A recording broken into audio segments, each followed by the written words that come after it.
Bismillahirrahmanirrahim. Assalamualaikum warahmatullahi wabarakatuh.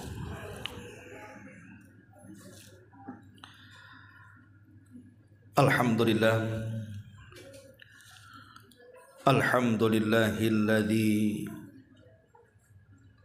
hadana lihada wa ma kunna linahtadiya laula an hadanallah. Asyhadu an la ilaha illallah wahdahu rabbi la syarika lah wa asyhadu anna Muhammadan abduhu wa rasuluhu alladzi la nabiyya ba'dah. Qala Allah azza wa jalla ya ayyuhalladzina amanu taqullaha haqqa tuqatih wa la tamutunna illa wa antum muslimun, amma ba'du. Ma'asyiral muslimat rahimakumullah. Alhamdulillah, di pagi hari ini kita bisa kumpul kembali untuk bertalabul ilmi. Tak lupa salawat teriring salam kita hadiahkan kepada Rasul kita Nabi besar Muhammad sallallahu alaihi wa ala alihi wasallam. Kita lanjutkan kembali kajian kita, masih membahas Kitabul Jami, dan kita masuk pada hadis keempat dalam bab zuhud dan wara. Kita baca hadisnya. Hadis dari Al-Miqdad ibni Ma'di Karib radhiyallahu anhu. Nabi sallallahu alaihi wasallam bersabda, "Ma mala'a ibnu Adam wi'an syarran min batnihi." Tidaklah anak Adam itu memenuhi sebuah bejana yang lebih buruk dibandingkan dari perutnya.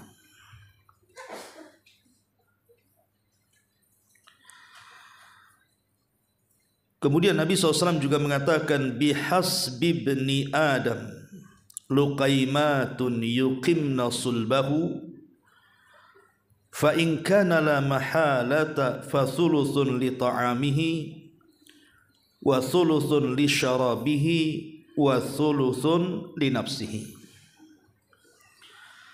Cukuplah bagi anak Adam beberapa suap saja yang akan menegakkan punggungnya, mendirikan badannya.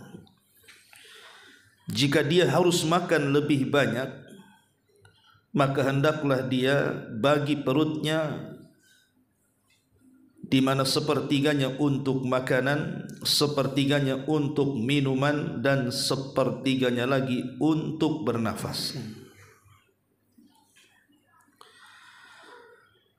Ma'asyiral muslimat yang dimuliakan Allah Subhanahu wa taala, hadis ini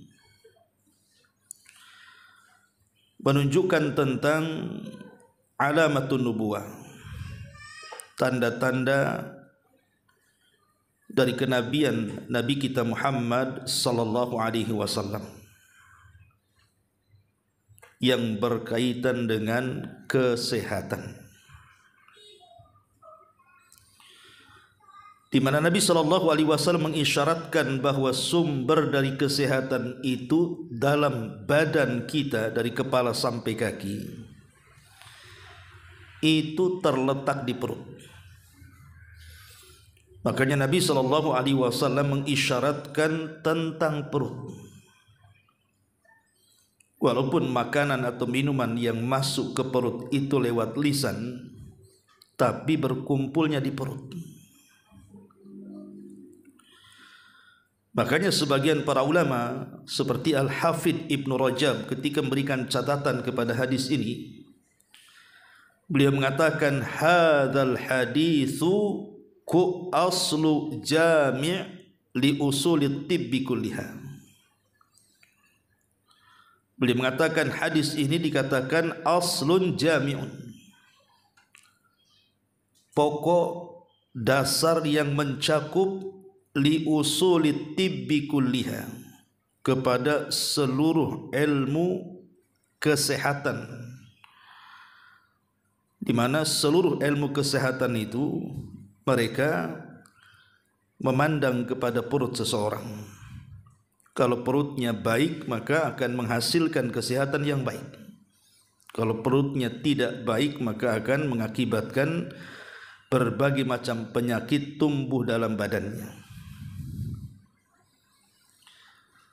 Ma'asyiral muslimat yang dimuliakan Allah Subhanahu wa taala. Dan hadis ini juga menunjukkan tentang kasih sayang Allah Subhanahu wa taala dan juga Rasulnya, memberikan petunjuk-petunjuk kepada umatnya mana yang baik untuk mereka, mana yang tidak baik untuk mereka.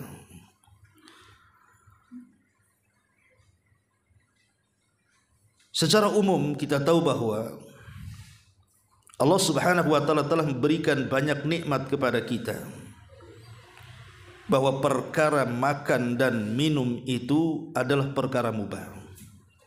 Silahkan kita makan, silahkan kita minum selama halal dan baik dan tidak berlebihan. Karena inilah 3 kunci di mana seseorang itu akan mampu dengan baik ketika beribadah kepada Allah Subhanahu wa taala jikalau dia memperhatikan makan dan minum itu dari 3 sisi. Pertama, makanan dan minuman yang dimakan dan minum itu halal. Yang kedua, makanan yang dimakan atau minuman yang diminum itu adalah makanan dan minuman yang baik. Dan yang ketiga, tidak berlebihan alias israf. Kalau kita perhatikan 3 perkara ini, maka inilah yang akan meningkatkan ibadah dan ketaatan kita kepada Allah. Karena 3 perkara ini ada hubung kait dengan tazkiyatun nafsi, pembersihan jiwa. Di sini Nabi SAW mengatakan, ma mala abnu adam wi'aan syarran min batni.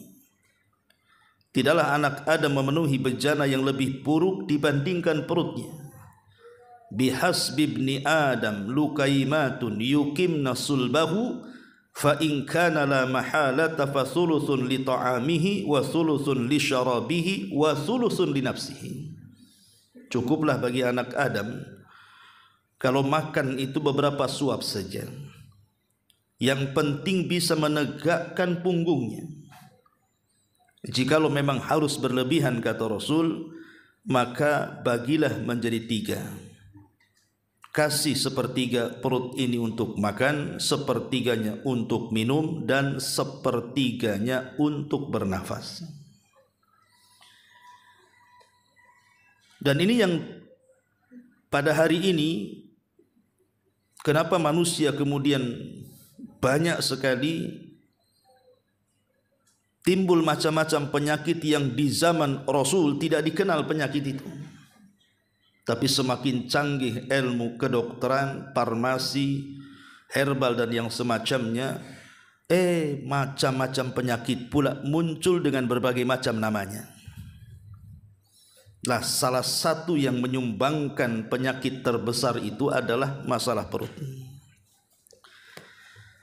Masalahnya, di zaman sekarang ini kenapa orang tidak memperhatikan makan dan minum itu? Karena 4 perkara. Pertama, pengaruh budaya. Yang kedua, tuntutan gaya hidup. Yang ketiga, terlena dengan media sosial. Dan yang keempat, ini yang banyak di tangan ibu, maraknya aplikasi COD. Inilah 4 perkara yang mempengaruhi seseorang itu terkadang tidak memiliki perhatian soal mukjizat Nabi sini. Pertama, budaya di sekitar kita. Mungkin dulu ibu tinggal di perumahan mana, tak adalah warung-warung di situ. Jauh kalau ke warung itu kan. Pindah perumahan, depannya itu semua warung kaki 5, kaki 6, kaki 7, semua kaki. Dan budaya orang segitu pula malas masak. Akhirnya kemudian ya hari-hari ya ke warung, akhirnya perhatiannya hanya kuliner saja. Ataupun tuntutan gaya hidup itu. Melihat orang lain makan enak, kenapa saya tidak? Bahkan yang lebih parah lagi, terlena dengan sosial media. Kita lihat coba orang yang menawarkan makan dan minum itu, Bu. Itu gambarnya cantik-cantik kan, Bu. Minuman itu dengan berbagai macam warna kayak pelangi. Ada warna hijau. Walaupun sebenarnya ketika dipesan beda pula dengan yang dipesan itu, Bu. Makanan juga sama gitu. Karena saya juga pernah juga kena prank kan gitu. Pesan karedok gitu ya, yang datang pecel. Itulah karena nengok gambar itu, Bu ya. Kan begitu. Belum lagi karena ya tadi maraknya aplikasi yang keempat tuh, aplikasi macam-macam. Yang GoFood-nya lah, Gojeknya, Grab-nya, macam-macam, sehingga memudahkan orang itu untuk mencari makan. Tambah-tambah memang hobi kuliner kan itu. Lah inilah yang kemudian sulit kita ini kemudian untuk mengaplikasikan hadis ini. Karena 4 perkara tadi. Ma'asyiral muslimat yang dimuliakan Allah Subhanahu wa taala. Sebelum kita kembangkan hadis ini, ada beberapa perkataan para ulama yang bagus kita renungkan. Pertama, perkataan Imam Syafi'i rahimahullahu ta'ala. Muhammad ibn Idris Asy-Syafi'i rahimahullahu ta'ala, dia mengatakan bahwa seseorang ketika makan terlalu kenyang alias berlebihan. Jadi ibu kalau makan nasi itu empalnya lebih besar daripada mangkoknya. Nutupi nasi, Bu. Kalau makan rawon itu 1 ember itu kuahnya. Nasinya 1 sendok. Jadi ada orang-orang yang kemudian mengikuti syahwat makannya karena enak, gak peduli. Kapan lagi katanya. Lah kata Imam Syafi'i rahimahullahu ta'ala di sini, bahwa makan kalau sampai kemudian tidak memperhatikan bejana perutnya, bahwa bejana perut itu kan ada kapasitasnya, jangan sampai diisi full.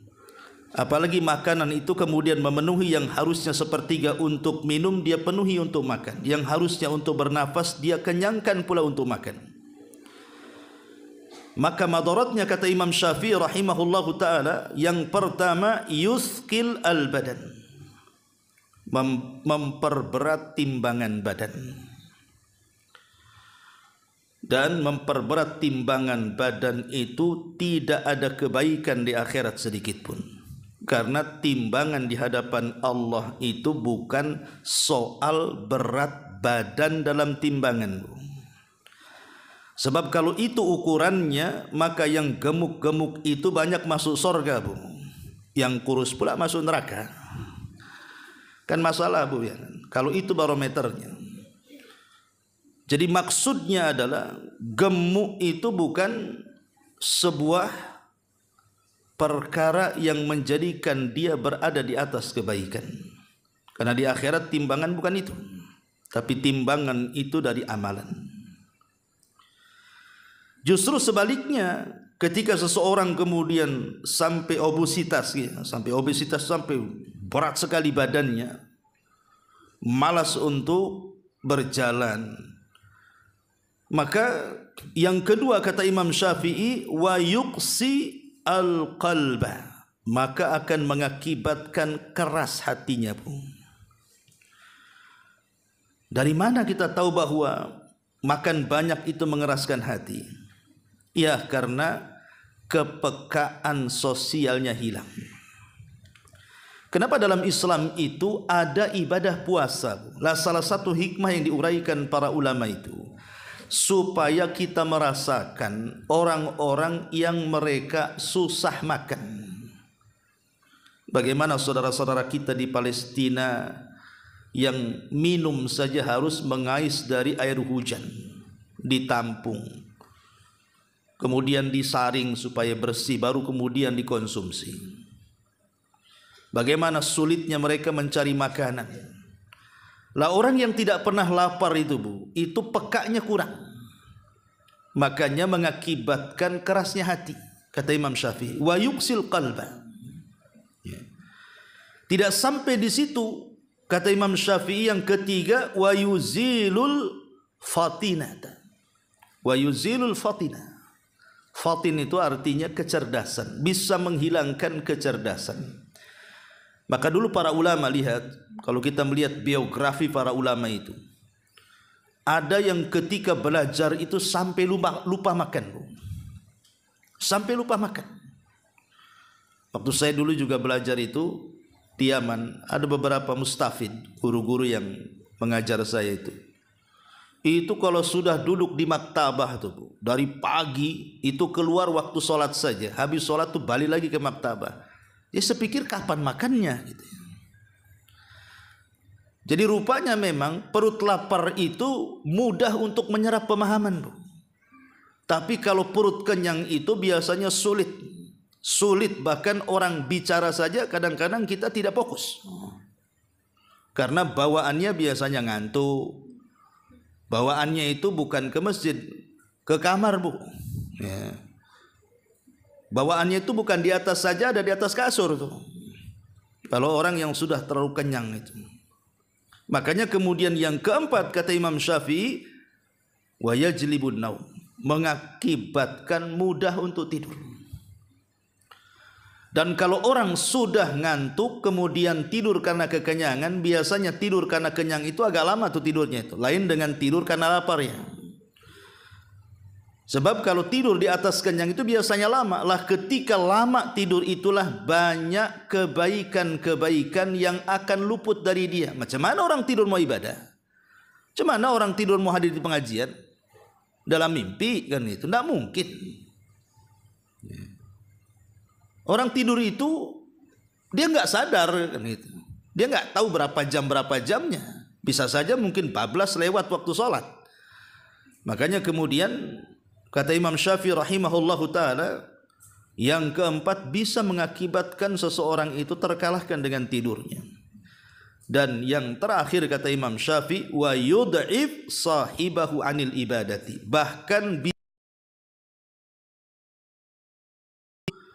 melakukan ibadah. Banyak hal yang luput. Contoh nih Bu ya, yang biasa saja, yang mudah lah. Ibu kalau sedang puasa di bulan Ramadan, biasanya kan budaya di tempat kita ini kan, kalau sudah datang bulan Ramadan, sudah mendekati jam 5, sampai ibu datang aja kaget. Banyak kali makanannya katanya. Macam-macam warna, macam-macam promosinya. Beli 2 gratis 3 katanya, biar beli. Non muslim ikut jualan pula. Mereka tak puasa tapi ikut jualan buka. Bayangannya itu pengen makan enak. Akhirnya semua yang dilihat enak dibeli, dilihat enak dibeli. Ketika maghrib saja tung itu, semua itu akan terasa bedanya. Ibu coba bedakan saja, kalau buka ibu makan kurma, air putih umpamanya kan, sudah. Nantilah kalau makan berat habis tarawih. Dengan ibu makan tuh semua buka. Kemudian sholat maghrib, isya dan tarawih, itu bisa kita bedakan tuh malasnya tuh. Bawaannya tuh nguap saja. Akhirnya apa? Imam yang dimarahi. Lama kali si imam itu katanya. Ibu yang tak punya kekuatan karena kekenyangan, kenapa imam pula yang disalahkan kan itu? Tapi kalau orang lapar itu dia semangat saja tarawih itu. Lah ini diantara kenapa Imam Syafi'i mengatakan wa yud'if sahibahu anil ibadah. Bisa melemahkan pelakunya untuk beribadah kepada Allah Subhanahu wa taala.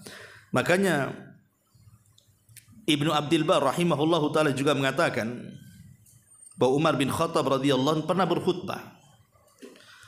Lah salah satu khutbahnya itu Umar bin Khattab mengatakan iyyakum wal batna. Hati-hati dengan perut, kata Umar katanya.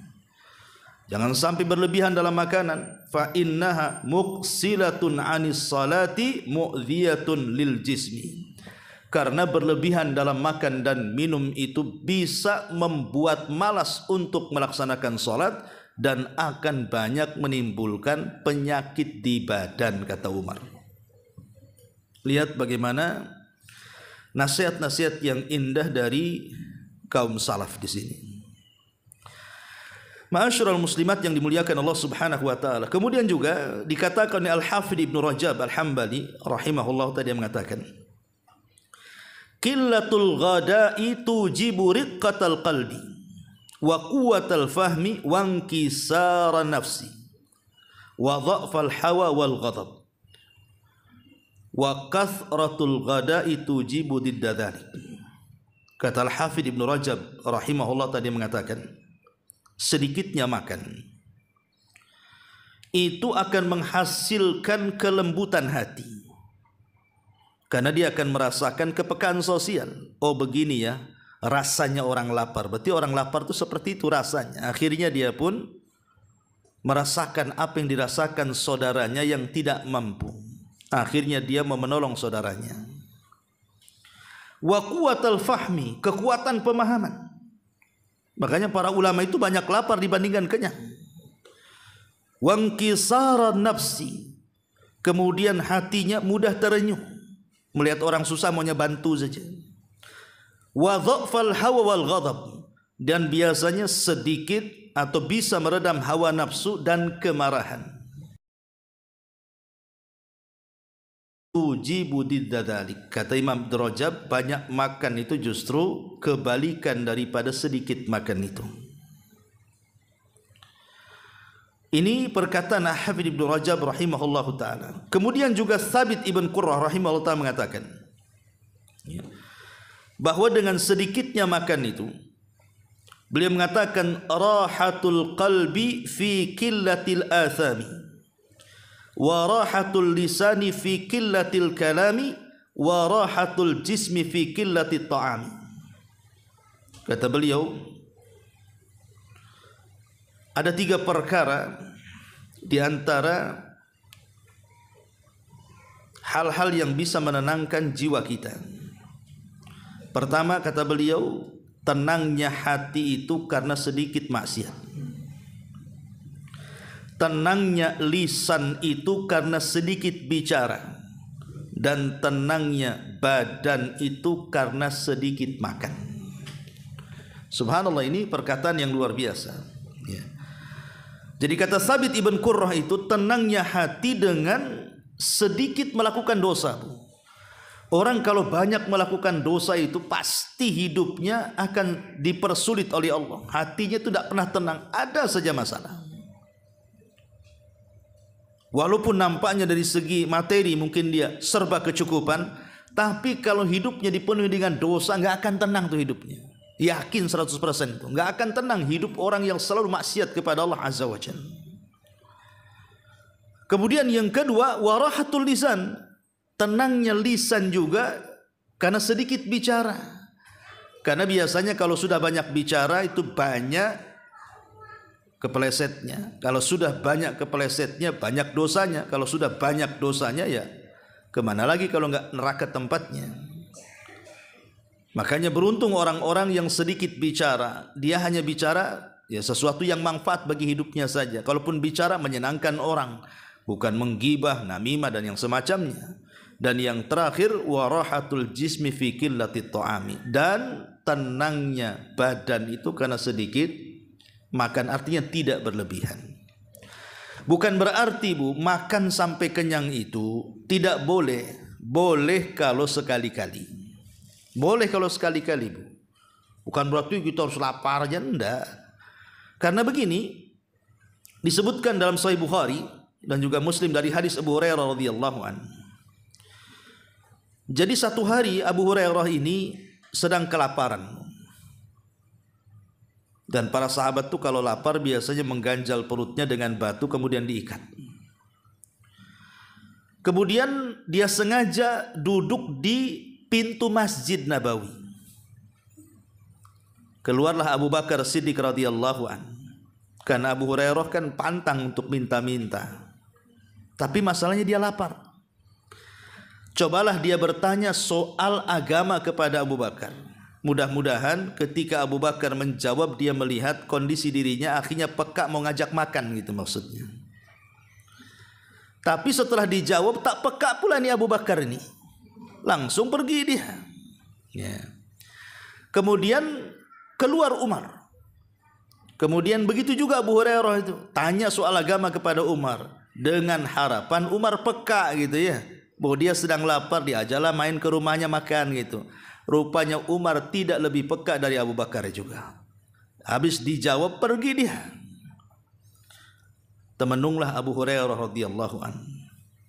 Ya persislah kayak ibu datang ke kawannya sebenarnya mau pinjam uang. Cuman tak peka kawannya itu. Ibu pula malu. Ya kan pulang tak bawa apa-apa jadinya. Tapi Nabi SAW pas keluar, Rasul itu manusia yang paling peka dengan yang lain. Dia tahu Abu Hurairah sedang kelaparan. Jadi oleh Nabi SAW langsung dibawa pulang. Lah kebetulan di rumah Nabi SAW itu istri-istri Nabi baru mendapatkan hadiah berupa air susu. Cukuplah untuk beberapa orang. Ketika sampai di rumah Nabi SAW, bukannya Nabi SAW mempersilahkan Abu Hurairah untuk minum susu gitu kan, untuk makan. Tidak, kata Nabi, wahai Abu Hurairah, berapa jumlah ashabus sufa yang ada di masjid katanya? Sekian dan sekian wahai Rasul. Kau panggil mereka kemari. Gimana coba itu minuman susu itu hanya mencukupi hanya 2-3 orang. Sementara ashabus sufa ini mau 100 orang. Maka Abu Hurairah temenunglah. Tapi karena itu perintah Rasul, akhirnya dia memanggil semua kawan-kawan ashabus sufahnya tuh. Kemudian kata Nabi SAW kepada ashabus sufah, silahkan kalian minum dari bejana itu. Padahal yang pertama lapar Abu Hurairah, yang dikasih minum orang lain bu. Coba ibu-ibu lagi lapar, nengok orang lagi makan di depan bu. Jangan nengok orang makan, nengok kambing makan bu. Makan rumput tuh, kita tengokin tuh mulutnya bu. Mungkin ibu ikut kunyah-kunyah juga tuh. Orang lagi lapar. Sama dengan orang haus tengok orang minum kan. Tetapi setelah semua diberi minum, memang mukjizat Rasul itu air susu di bejana tidak habis-habis tuh. Setelah semua kenyang, giliran Abu Hurairah radhiyallahu an, maka Rasul mengatakan, ya Abu Hurairah ishrab, wahai Abu Hurairah, giliran kamu minum. Ya. Akhirnya Abu Hurairah minum. Kata Rasul, ishrab, minum lagi. Maka Abu Hurairah minum. Kata Rasul, minum lagi sampai betul-betul kenyang. Ya. Sampai-sampai Abu Hurairah radhiyallahu an mengatakan, saya tidak mendapati lagi tempat dalam perutku karena kekenyangan. Dari sini menunjukkan bahwa makan kenyang boleh, tapi jangan sering gitu maksudnya. Sekali-kalilah. Mungkin dalam sepekan itu ibu keluar bersama keluarga, ngajak suami kemana, makan di mana, kenyang kan sepekan sekali lah kan itu. Ya tapi kalau tiap hari keluar bu, makan dah sarapan nasi goreng, jam 10 tangtong bakso, beli bakso, jam 1 ada pula siomay, sorenya lagi kena mie ayam, malamnya kena sop rawon. Masya Allah bu, kalau hidup kayak gitu bu, maka persis yang disabdakan Rasul ini, pasti akan banyak penyakit itu ya, karena kalau dibiasakan seperti itu pasti banyak penyakit itu.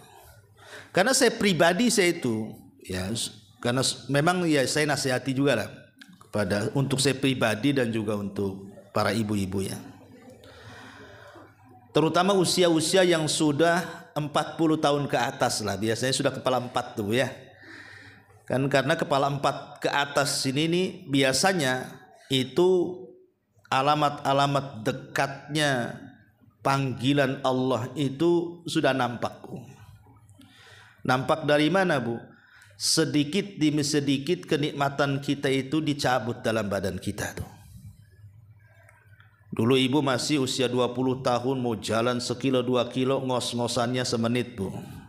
Sekarang jangan lagi sekilo 2 kilo kan. Jalan hanya beberapa ratus meter saja ngos-ngosannya 1 hari. Karena memang begitu, kenikmatan itu semakin tua akan semakin dicabut tuh. Mata juga sudah tidak awas lagi. Siapa pada suaminya. Tidak awas. Muloh, baru kan dia paham. Telinga juga mulai budek. Ya. Kalau di usia-usia kepala 4, kepala 5, apalagi kepala 6 tuh sikit itu dicabut tuh. Kan kalau di masa tua itu ya apa, pola makan biasanya. Makanya kalau sudah tua, kayak ibu, bukan kayak saya ya.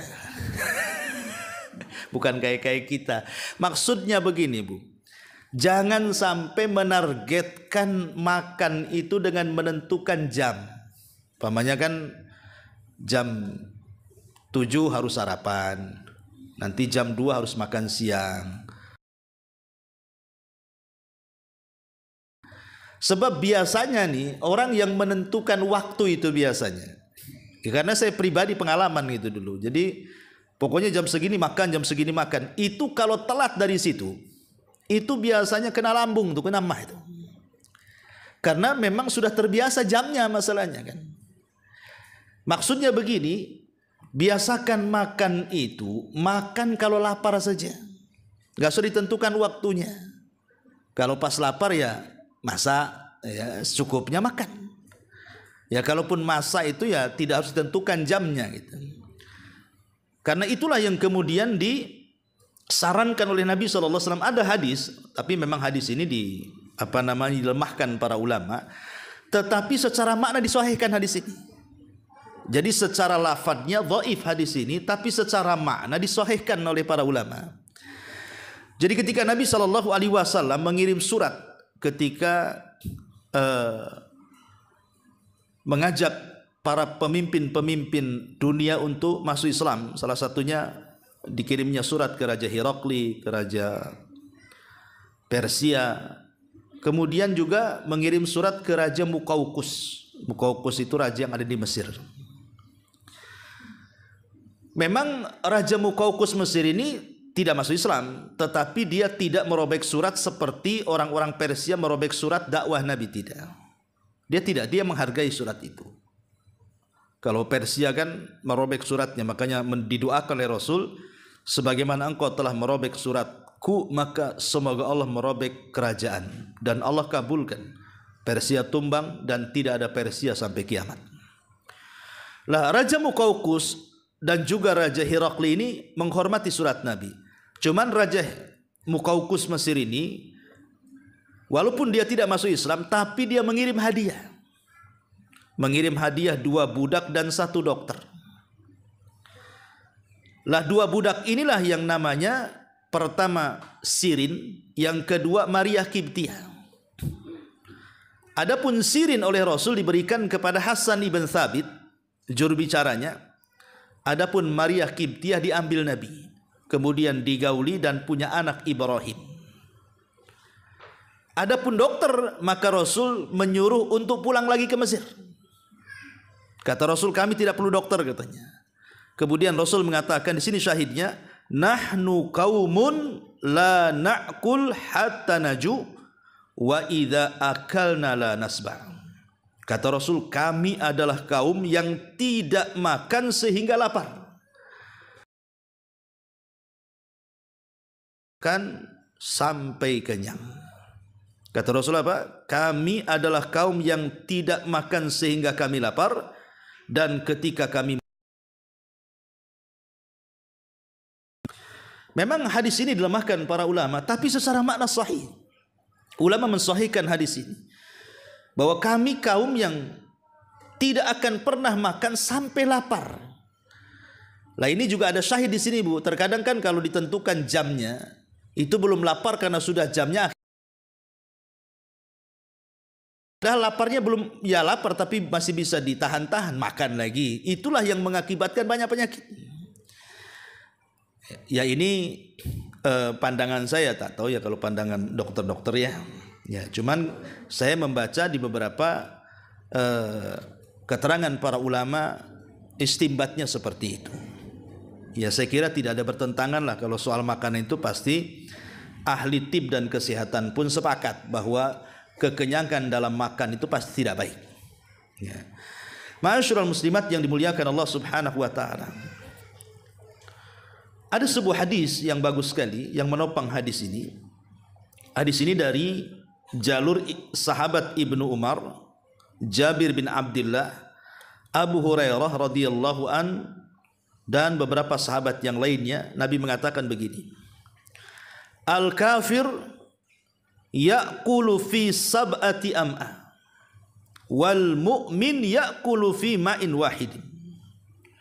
Kata Rasul, orang kafir itu makan dengan 7 usus, sedangkan orang yang beriman itu makan dengan 1 usus.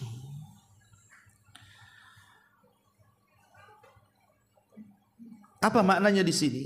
Inilah yang terjadi perselisihan di antara ulama. Apa maknanya hadis ini? Kalau kita lihat saudara-saudara kita itu dari non muslim, ya kan, kadang-kadang sehat-sehat mereka, kurus. Kita pula yang muslim kadang-kadang mau nimbang itu yang takut timbangannya bukan kita. Ya. Jadi bagaimana ini dengan hadis ini? Katanya orang kafir itu kalau makan 7 usus, orang yang beriman 1 usus saja, kenyataannya terbalik kan itu. Maka ulama mengatakan hadis ini memang dimaknai 2. Ada yang memaknai dengan zahir hadis, ada yang memaknai ini sebuah kiasan. Yang memaknai zahir hadis di sini, ada yang mengatakan maksudnya kalimat al-kafir dan al-mu'min. Di situ ada alif lam di situ. Al-kafir ya'kul fi sab'ati am'a wal mu'min ya'kul fi ma'in wahidin. Jadi alif lam dalam al-mu'min dan al-kafir itu menunjukkan mukmin dan kafir pada masa waktu itu. Maksudnya di masa Nabi SAW. Di masa Nabi SAW dibedakan orang kafir dengan orang yang beriman itu dari perut mereka. Jadi orang Yahudi, orang musyrik di zaman Nabi itu makan aja kerjanya. Tapi orang-orang yang beriman itu di zaman itu tidak seperti itu. Makanya Rasul mengatakan seperti ini. Ini satu penafsiran ulama. Penafsiran ulama yang lainnya maksudnya kalimat orang kafir itu makan dengan 7 usus, kemudian orang mukmin itu 1 usus, ini hanya mubalaghah saja, hiperbola istilahnya ya. Ya kalimat-kalimat yang melampau dalam banyaknya. Ya sama-sama banyak, tetapi mereka lebih banyak gitu saja. Ya. Tapi juga ada yang mengatakan bahwa yang dimaksud hadis ini bicara tentang kesempurnaan iman.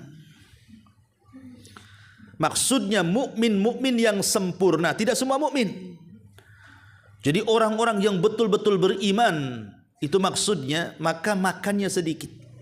Ya kalau orang imannya biasa makannya banyak seperti orang kafir. Ya. Itu juga ada yang memaksudkan seperti itu.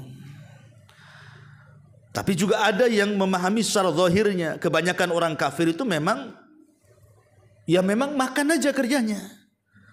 Mereka tidak ada kepikiran akhirat, makan aja. Tetapi orang-orang yang beriman itu masih ada kepikiran akhirat, sehingga mereka akan membatasi makan mereka. Nah, itu juga ada yang memaknai seperti itu. Tetapi ada yang mengatakan bahwa hadis itu bukan dilihat dari zahirnya.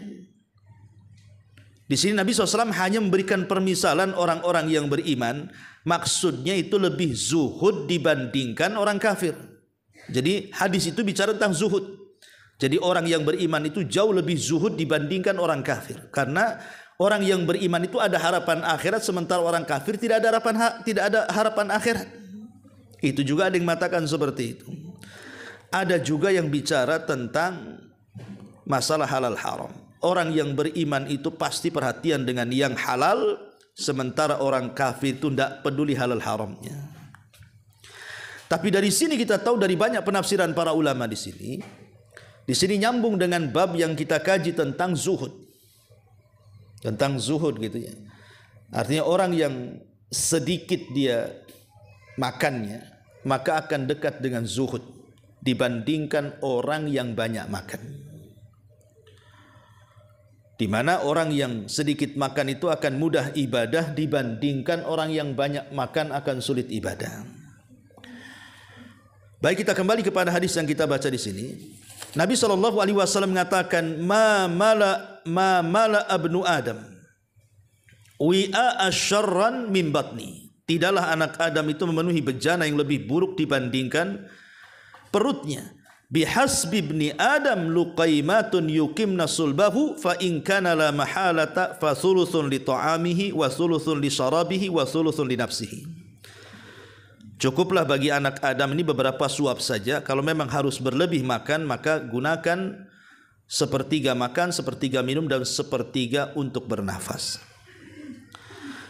Di mukadimah saya katakan tadi bahwa Allah Subhanahu wa taala memerintahkan kita soal makan dan minum itu 3 perkara. Ya ayyuhalladzina amanu kulu min thayyibati halalan thayyiba. Kulu mimma razaqnakum halalan thayyiba.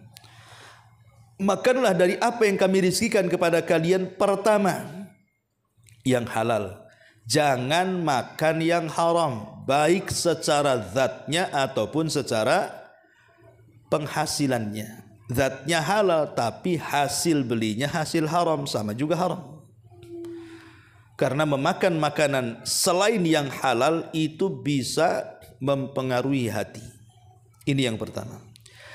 Yang kedua, halalan thayyiba. Memang sudah halal, tapi ada yang keduanya harus baik, Bu. Terutama usia-usia yang sudah setengah abad gitu ya, sudah 40-50 tahun itu. Maka jangan cerita halal saja, lihat kira-kira kalau dikonsumsi baik atau tidak. Contoh nih Bu, duren. Halal enggak Bu? Halal. Tapi kalau ibu sekali makan duduk 50 kepala duren Bu, kira-kira besoknya diangkat nggak ke awal bros tuh? Ya. Jadi memang durian itu halal kan Bu, tapi kalau dikonsumsi terlalu banyak kan tidak baik jadinya Bu ya. Terutama orang-orang yang sudah banyak terkena penyakit-penyakit tertentu yang pantangannya tidak boleh makan itu karena itu pemicunya umpamanya. Karena ada juga yang sok-sokan, semua dengan itu takdir Ustaz katanya. Makan aja lah katanya, kalau takdirnya sakit ya sakit, kalau enggak begitu. Kita tidak boleh pasrah dengan takdir, kita pun ada asbab, ada sebab, ada sebabnya. Menjauhi sebab. Kalau memang ini pemicunya dan itu sepakat memang dokter-dokter mengatakan seperti itu, ya ikut sajalah kepada yang ahlinya Bu. Karena kalau sudah kebanyakan yang ahli bicara, jangan dengar yang bukan ahlinya.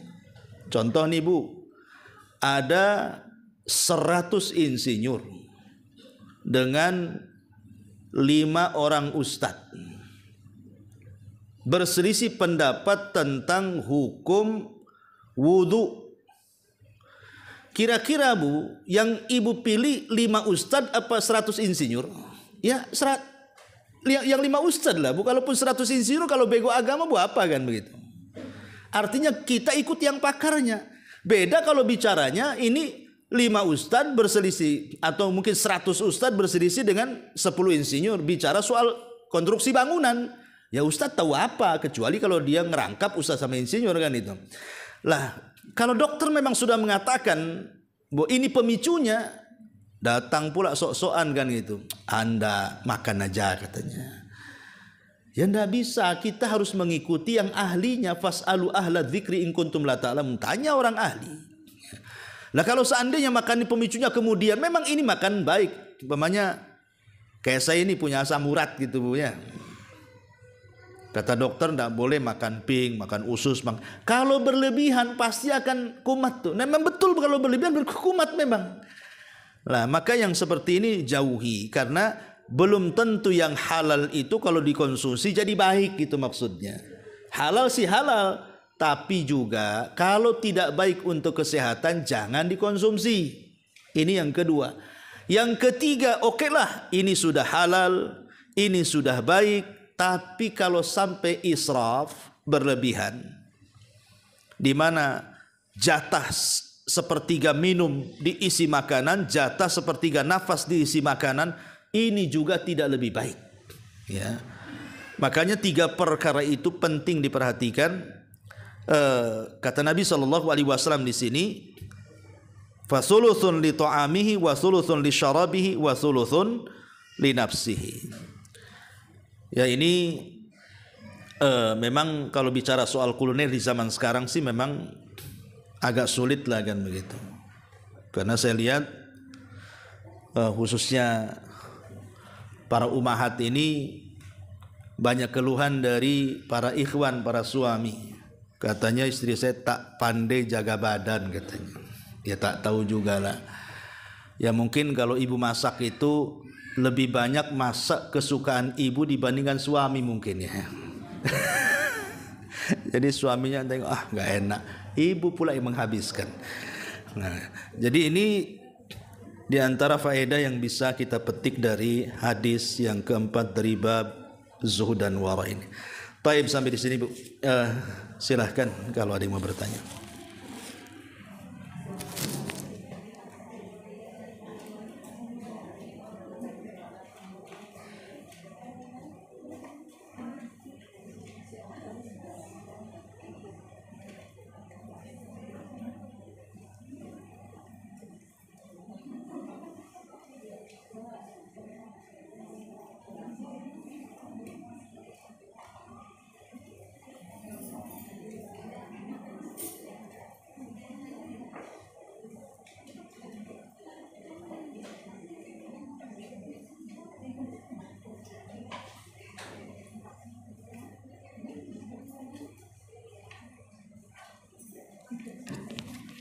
Ya, sampai di sini aja.